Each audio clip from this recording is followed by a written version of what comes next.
Hi guys, it's me, Mark White.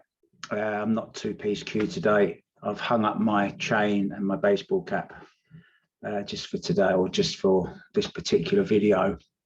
Something caught my eye. A good friend of mine, Jay Garrison, said, have you seen all the furore surrounding the break that Corey Deuel was using at the recent tournament last weekend? I think he lost actually to John Moore in the final. There you see he's using the bridge. You can see the bridge, and then he's got the sleeve around the cue, and he says it gives him more accuracy and better control over the cue during the break, and it seemed to be working very, very well for him. We know from past experience that Corey Deuel studies the break so hard and lots of different techniques and tries to gain any little advantage he can from the break. Well, I just sort of got to thinking, what do you guys think about this? And should you be allowed to break like this? I mean, it's an implement which is legal in the game of pool, so I can't personally see any problem with it. I can't imagine. I mean, I actually want to try it when I get on a table. I've never used one of those sleeves, but I would like to try one.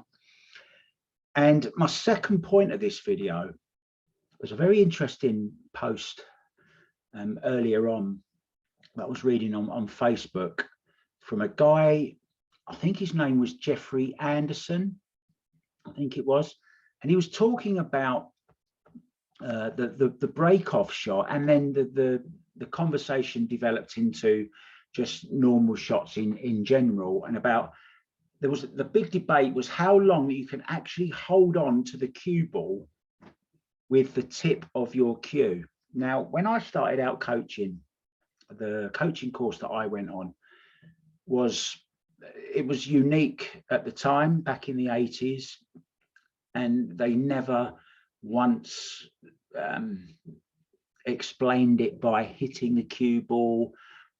I prefer stroke to hitting. I just think it's a softer kind of way of explaining it.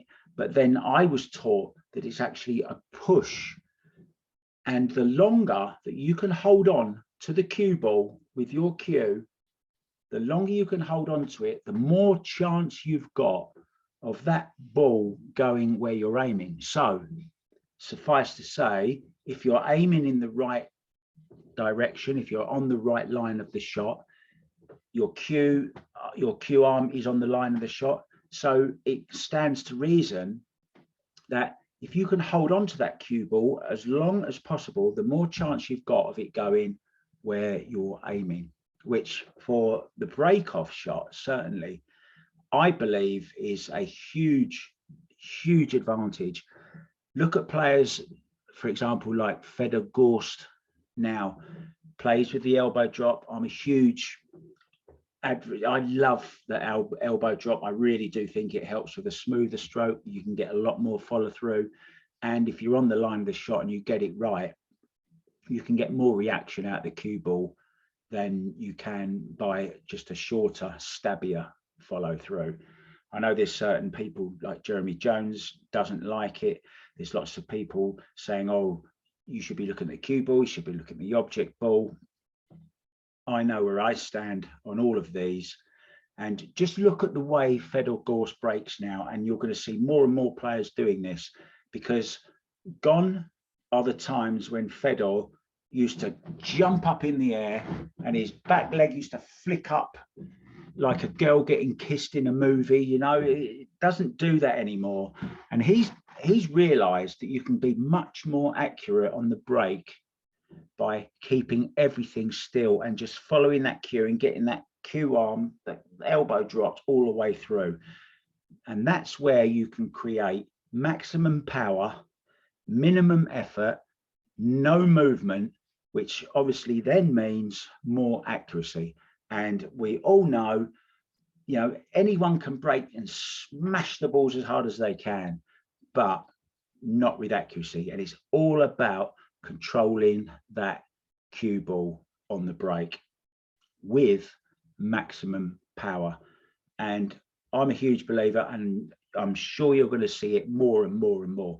Then Tyler Steyer came into the conversation on Facebook, and he mentioned another guy called Ira Lee, who is a grade 3 cushion player. He loves his carom. There's no one that I've met with more knowledge on 3 cushion than Ira Lee. And Tyler was asking, is there any video footage of how long you can actually hold on to the cue ball? How long can you keep the cue tip in contact with that cue ball? How long is it possible to do it for? I believe the Jeffrey Anderson guy, I think he sent a message. I think he directed it. It was like an open letter to Dr. Dave. Now, I know Dr. Dave is very well respected, and he's got some great videos, and he's helped thousands of players probably over the years. Now, I must admit, I haven't really seen a lot of his stuff. But yeah, so then it invariably, as it does on Facebook, it got down to rules and the understanding of a push shot. What is a push shot? In my understanding of a push shot, it's when your cue tip, the cue ball, and the object ball are all in contact at the same time. That, to me, constitutes a push shot.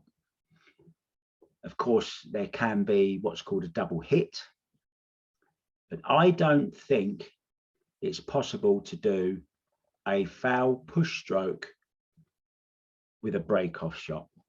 Let us know what you think, because it really is interesting to hear lots of people's different views on this, and drop us a message in the comments as well. I'd love to know what you think about this use of this implement there that you see Corey Deuel using. Tell me if you think, I mean, it looks really awkward, doesn't it? It sort of looks like a praying mantis.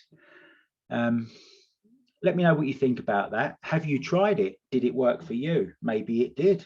I'm going to try it. I really, really want to try it. I mean, who doesn't want to just try whatever we can? And lastly, happy birthday to Alicia, who's just won the Belarus Championship in straight pull. I did do a little bit of a rappy birthday for her earlier on. So happy birthday, Alicia. And guys, please get involved in the conversation, because it's the only reason I do these. I love it. I love to get your feedback and know what you think about all these different subjects. And indeed, if you'd like me to make a video or have a discussion with me, or join in a discussion with me, welcome to do a Zoom meeting to put across your point of view. As I say, it's always interesting to hear lots of different people's views. So have a great time, guys. I'm actually working on something at the moment. It's a very special Rappy Christmas to a lot of people, so I've got a lot to do, but I just thought I'd just quickly sneak in with this little subject. So let us know what you think, guys. Cheers and have a great day. Ta-ra.